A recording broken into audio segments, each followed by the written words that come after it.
So there's something interesting that's being talked about the force the vote movement. And so this guy named Jeff Campbell, who is a big Bernie supporter, sent out a tweet that says, "Force the vote was always about setting the squad up to fail so Jimmy and his crew could more easily sheep herd folks over to movement for a People's Party, hashtag change my mind." Now, as you guys know, there's been this, quote, movement for a People's Party. That's this idea for a third party as a route instead of overtaking the Democratic Party, which is the strategy that the Justice Democrats have taken up. Now, a third party is doomed to fail due to systemic, you know, basically discrimination and inability to really compete with the other parties, right? Not enough funding, no ballot access, no ranked choice voting. It's basically impossible is essentially what it is. It's not going to work. And in fact, when Kyle Kalinske was starting the Justice Democrats, or the first idea that they mulled was a third party, but they said he likened it to essentially taking a pick and cutting your leg off, sawing your leg off before you run on a marathon. It basically was impossible. So, the Green Party has been in existence for a while, I think like 30 years now, or somewhere around there, 20, 30 years. And they have had 0 federal representatives elected. So you have to understand, man, getting somebody elected via third party, just think about how difficult that is. Just to get a House representative, you'd have to have enough of those people in that party in a singular district. Think about how hard that is. Then in a statewide Senate race, you have to have enough statewide people to be part of that party. And for a presidency, I mean, you're joking. I mean, you have to be kidding me. Even Tulsi Gabbard thought this was a stupid idea, okay? So, Jimmy Dore's biggest idol obviously saying it. But here's what's interesting, though. So there were some Slack messages that were posted. Now, if you don't know what Slack is, it's basically this this app or website or program that people use for if you're writing articles at a newspaper publication or you're part of a group of some kind. It's essentially like a big group chat. Essentially, it's kind of like a Discord server, basically. And what these messages show is that basically the plan of introducing this force the vote was to essentially put a wedge between people who were actually supporting Justice Democrats and overtaking the Democratic Party, but the Movement for a People's Party wanted to pull those people away into going to a third party. And so these messages are interesting. It says the fraud squad are the biggest enemies of the MPP. Just as Dems worked, if reforming the Dem Party from within worked, why form a People's Party outside of the Democrats?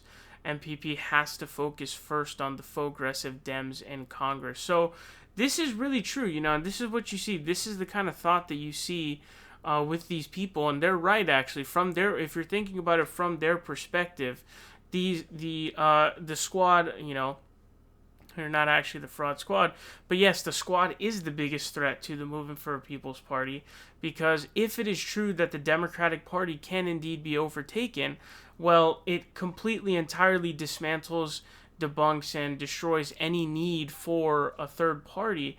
And so the head of that Movement for a People's Party since 2018 has really been trying to shit on the Justice Democrats because they're the biggest obstacle to them even having absolutely anything. Now, if the squad doesn't, if they are successful in painting the squad as failures, it's not really going to help them in terms of actually being successful when it comes to electing any representatives of any kind in government. But it will allow them to at least be something, whereas now they're nothing, right? Says if the squad votes for it and fails, they have broken with Dems and demanded something in exchange for their speaker vote. I agree with the article that they will not do this. They already refuse to do this even. Therefore, the plan is to use force the vote as a wedge to break leftists and M4A supporters away from Dems. If the goal of force the vote is to win M4A, sure, it will fail. No ploy to get Dems to vote for M4A will succeed, but I don't think that's actually force the vote's goal, so I'm not evaluating it on that basis. So it's the goal of force the vote here wasn't even from the people who manufactured it, wasn't even to actually try to get it passed. It was basically to set up the squad into, quote unquote, exposing themselves and people losing faith in them. So it was never a plan to actually get it passed. And I actually think that force the vote, actually, it can be a pretty good idea. And I really do think it can have a lot of benefits. And I think it really can start the ball rolling in terms of getting Medicare for all passed. I really do think it can be a good thing that can really help. This one says, y'all are tripping if you don't see the end goal. The whole point is to attempt to force the squad to pick a side. It's worthwhile to the people to see AOC and co refuse to even make an ask in exchange for their support. Shows everyone how absolutely bankrupt even the left Democrats are and how completely incapable they are when it comes to any actual fight. With Force to Vote, we are already collecting the contact info of people who actively want to fight the single-party dictatorship. That's another chunk of our coalition that we want away from the parasitic swamp of the Democratic Party. So, Jeff also posted a picture of the Change.org petition for Force to Vote, and I guess he says that it automatically signs them up for the movement of a People's Party email listing. So obviously, they're trying to sort of co-opt this, and that's why they manufactured this whole thing. This has been a desire of theirs and a plan of theirs for a long time to try to pull people away from the Dems and the progressive wing of the Democratic Party and instead pull them into the movement for a People's Party. And so that was their plan all along. It's as if the Force to Vote fails because not enough so-called progressive or justice Dems back it, then the MPP has more of a case to make about the necessity for building a third party instead of electing more justice Dems. The opposition, which you call legitimate, is not legitimate from the goal of creating a new party because the opposition to Force to Vote is premised on the idea that the Justice Dems represent a viable strategy. If Justice Dems like AOC are viable, then what is the point of MPP if the Democratic Party can be reformed just from electing progressives to it and changing it from within? Why even focus on the MPP? And that's a really good point. And so from the perspective of the Movement for a People's Party, yeah, the Justice Democrats are a huge obstacle and sort of debunk your entire necessity. And so that's kind of why they've sort of come out with this plan to essentially attempt to put in a wedge between, progressive Justice Democrats, progressive Democrats, and the third party. So that's sort of the plan here. And I did see that Sam Cedar sent out a tweet saying that, that's why I backed off Force to Vote, because he originally had supported it before this whole kind of cabal happened into painting the squad as frauds and sellouts and stuff. But again, my biggest thing is you can criticize the squad on legitimate things. You can feel free to criticize them.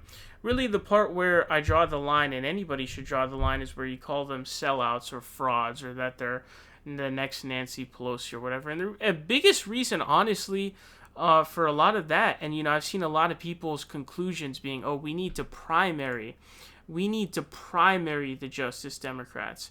Do you have any idea how absolutely insane that is? You're gonna primary the people that we brought to primary regular Democrats? It's absolutely insane, the idea of that. Like, holy shit, this is insane. And so left infighting post Bernie Sanders 2020 has really eaten up the left apart and has really divided it a lot. There is indeed, like Kyle Kulinski said, there is sort of a power vacuum for who's going to take the mantle that Bernie Sanders has left, right? He was the obvious godfather and leader of the progressive movement. Now that he's still active, obviously, right? He's doing his thing a lot. He's now budget committee chairman of the Senate. But somebody's got to fill that role to unite people, because when there's just so many factions. There's a lot of people on the left who are really narcissistic and all about themselves and want to build their brand and make money and gain viewers and stuff. And, if AOC's not coming on their show, then they're going to be angry and turn on them. That's the kind of thing that goes on. So it really presents a pretty big obstacle for the left. And if you start calling them sellouts, essentially what you're saying is the system is done, right? I mean, what is your solution at that point? If your legitimate conclusion is the Justice Democrats or Nancy Pelosi, they're sellouts, what is your solution? I mean, I don't know what your plan is. The whole plan was to primary them, If your plan is third party, you're going to say, the solution is a third party. Your third party's dog shit. It's not going to do anything. It won't do anything at all. Look at the Green Party. It's had 0 federal representatives ever, okay? Ever. All right? They can't even hit 5% in presidential races. How the hell are you going to even get a single federal representative, let alone a presidential nominee? Especially when there's, systemically speaking, it's virtually impossible. There's a reason why third parties are very difficult to bring up. It's because the system is set up so that they will fail. So there's no possible way of it succeeding. There's no evidence whatsoever. Now, you can't have like a small third party that would sort of do some influence. Now, back in then, a lot of people will go back to like the 1900s or something like that with third parties, where third parties were indeed more viable. But even those people who were viable, they still lost. Okay, like you're talking about Debs and people like that, they still lost.